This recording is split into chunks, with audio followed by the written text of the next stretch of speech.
Hello दोस्तों, मैं रोशन गिरी आज फिर से स्पेक्ट्रम का लेक्चर हम लोग कवर करेंगे। जैसे क्या हुआ था कि पहले वाले लेक्चर में हमने बताया था, ठीक है, कि कैसे कर्नाटक वार हुआ, ठीक है, बंगाल नवाब को कैसे हराया गया, अवध नवाब को कैसे हराया गया, पानीपत के युद्ध से क्या फ़ायदा हुआ अंग्रेज़ों को, ठीक है।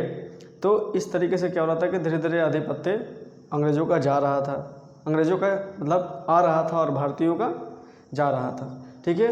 उसके बाद फिर battle of Plassey, battle of Buxar, इस तरीके से हम बताए थे, ठीक है।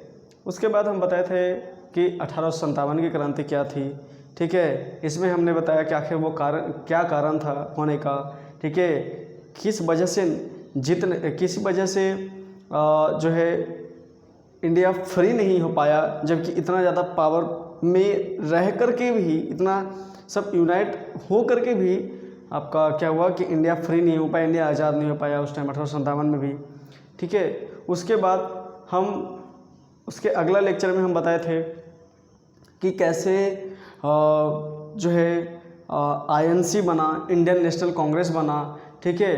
कैसे इंडियन नेशनल कांग्रेस को सेफ्टी वैन थ्योरी यानी सेफ्टी वैन के नाम से जाना जाता था, क्योंकि अंग्रेज़ नहीं चाहते थे कि फिर से 1857 के जैसा विद्रोह हो, ठीक है।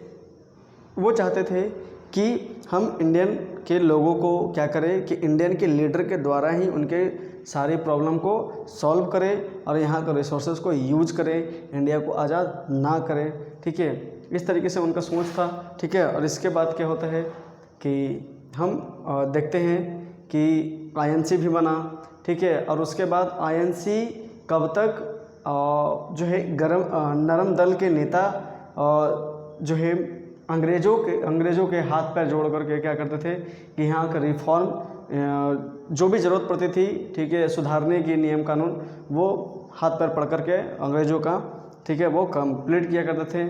और उसके बाद यही INC जो है वो कैसे नरम दल में बढ़ जाता है 1905 के बाद, ठीक है। और 1905 में ऐसा क्या हुआ था, ठीक है, कि जिसकी वजह से नरम दल नेता कांग्रेस में बढ़ चुके थे, क्योंकि गरम दल के नेता को मानना था कि हम हम हथियार के थ्रू और हम अब जो है अंग्रेज़ को यहाँ से भगाना चाहते हैं, ठीक है, एकदम बाय हुक बाय क्रुक, मतलब किसी भी तरीके से, ठीक है, लॉ एवं रक्त की नीति जिसे कह सकते हैं कि उस तरीके का सोच था कि कैसे भी करके हम यहाँ से भगाएं, ठीक है। लेकिन जो नरम दल के नेता था उनका मानना था कि हम जो है अंग्रेज़ों के अंडर में रह करके हम इंडिया के लोगों का क्या करें, हम लोग सहायता करें, ठीक। इस तरीके से था, डिफरेंट थिंक था। लेकिन 1905 में अंग्रेज़ लोगों ने क्या किया, अपने ही पैर पे कुल्हाड़ी मार लेता है बंगाल का विभाजन करके, ठीक है। वो बनाया तो था कि हम INC का यूज सेफ्टी वैन की तरह करेंगे, ठीक है, लेकिन बंगाल विभाजन करके उन्होंने अपने ही पैर पे कुल्हाड़ी मार ली थी। और जिसके बाद INC में काफ़ी ज़्यादा, इंडियन नेशनल कांग्रेस में काफ़ी ज़्यादा क्या हुआ कि काफ़ी पावरफुल INC जो है वो बन चुका होता है, ठीक है, बंगाल विभाजन के बाद, ठीक है। उसी बंगाल विभाजन की कहानी हम लोग आज करेंगे, ठीक है। जैसे बंगाल विभाजन क्या हुआ कि 1905 में बंगाल विभाजन हुआ, ठीक है। लेकिन बंगाल विभाजन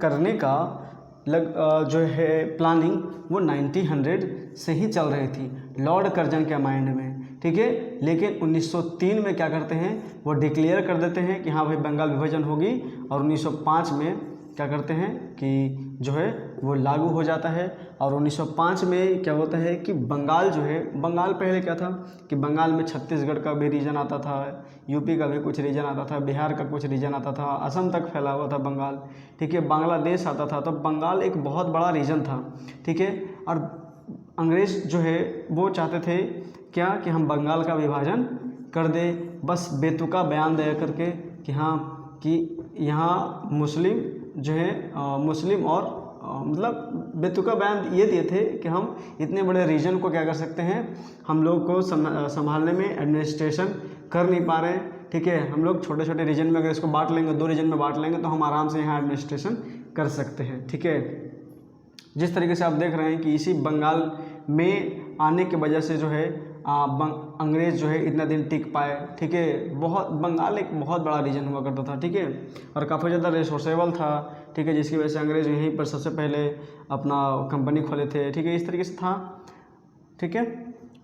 वही आपका लॉर्ड कर्जन जो है एक बेतुका बयान देते हैं कि हम जो है हम इतना बड़ा रीजन का एडमिनिस्ट्रेशन नहीं कर सकते, हम इसको ईस्ट और वेस्ट में अगर हम बांट लेंगे तो हम आराम से क्या कर सकते हैं कि एडमिनिस्ट्रेशन कर सकते हैं, ठीक है। जिसमें से क्या हुआ कि लगभग 78.3 मिलियन लोग यहाँ रहा करते थे, तो जिसमें 3 मिलियन क्या था कि हिंदूज थे वेस्ट पार्ट में, और ईस्ट पार्ट में लगभग आपका लगभग 7.8 मिलियन था ना, 7.8 मिलियन, ठीक है। अब बाकी जो बच गया वो क्या थे कि ईस्ट रीजन में थे, यानी मुस्लिम थे वेस्ट रीजन में, ठीक है। वेस्ट रीजन यानी बांग्लादेश हो गया, बंगाल हो गया, असम वाले रीजन हो गया। तो इस वाले रीजन में क्या था कि काफ़ी ज़्यादा मुस्लिम हुआ करते थे, और इस वाले रीजन में क्या होता कि हिंदू रहा करते थे जिनका लैंग्वेज भी अलग था, ठीक है। तो ये लॉर्ड कर्जन जो है बहुत बुद्धि लगाता है। बुद्धि क्या लगाता है कि हम हिंदू और मुस्लिम करके क्या कर लेंगे, बांट लेंगे, और बांटने के बाद ये सब आपस में लड़ते रहेंगे, और फिर ये आज़ादी के मांग को छोड़ करके ये अपने में ही भिड़े रहेंगे, ठीक है। ऐसा था लॉर्ड कर्जन के माइंड में, लेकिन ऐसा जो सोच है वो उल्टा पड़ गया, ठीक है। क्यों?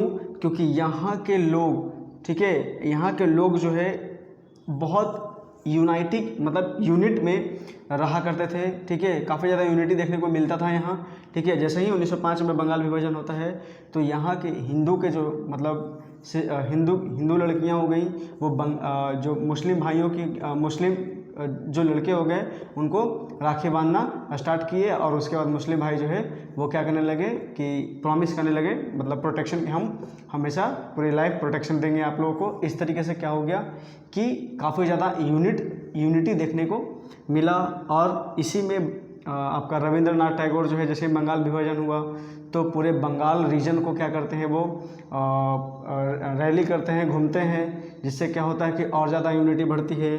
उसी टाइम आपका बाल गंगाधर तिलक जो है वो बहुत सारा मूवमेंट चलाते हैं, ठीक है। भगवान गणेश का पूजा करना, ठीक है, इस तरीके से था। और महाराज शिवाजी का पूरा ये करना, ठीक है, रैली निकालना, जुलूस निकालना। तो इस तरीके के स्टार्टिंग जो है वो बाल गंगाधर तिलक ही करते हैं। तो इस वजह से क्या होता है कि काफ़ी ज़्यादा जो ये फुट डालो का नीति था, ये जो है लॉर्ड कर्जन का, वो धीरे धीरे जो है उल्टा पड़ने लगता है, और बंगाल विभाजन को मतलब के अगेंस्ट पूरा इंडिया जो है, इंडिया के रीजनल वाइज जो है सब के सब जो है वो चाहते हैं कि नहीं, जल्दी से जल्द बंगाल को क्या किया जाए, यूनाइट कर दिया जाए, ठीक है। उसके बाद क्या होता है कि 1904, तो इस तरीके का क्या था कि आईएनसी में काफ़ी ज़्यादा पावर धीरे धीरे बढ़ रहा था, ठीक है।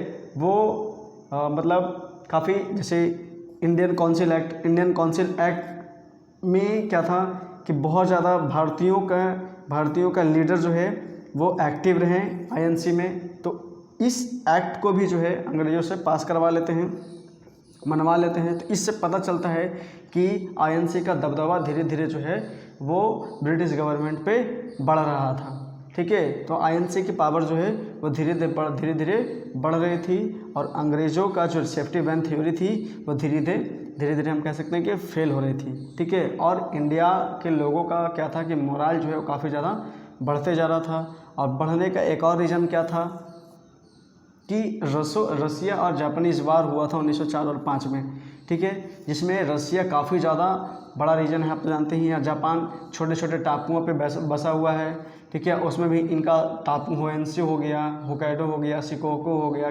क्यूशो, ये 4 ही मेन जो है आइलैंड है, ठीक है। और रसिया जो है काफ़ी बड़ा रीजन है, बहुत बड़ा रीजन है, ठीक है। ये 4 मतलब मेन रीजन वाले 4 टापू वाले जो हैं वो बहुत बड़े, यानी रसिया को क्या करते हैं वो हरा देते हैं, रसिया और जापानीज़ वार में, ठीक है, जापान हरा देते हैं, जिससे इंडिया के लीडर में कहीं ना कहीं ये चल रहा था कि जब उतना छोटा सा देश उतना बड़े देश को बहुत इजीली हरा सकता है तो हम भी हरा सकते हैं, लेकिन बाई आर्म नहीं। ठीक है, हम आईएनसी में ही ऐसा रिफॉर्म लाएंगे, ठीक है, कि धीरे धीरे अंग्रेज का धीरे धीरे क्या हो कि इन आईएनसी का दबदबा बढ़ते जाए और लास्ट में क्या हो कि ब्रिटिश गवर्नमेंट यहाँ से चला जाए।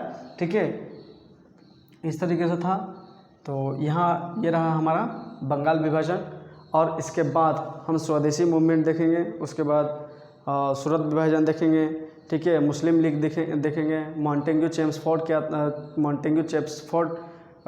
रिफॉर्म क्या था वो देखेंगे। ठीक है, तो ये सब आने वाले लेक्चर में हम कंप्लीट करेंगे। और ये स्पेक्ट्रम का रिव्यू है, ताकि आप स्पेक्ट्रम पढ़ें तो आपको सब समझ में आए आराम से। ठीक है।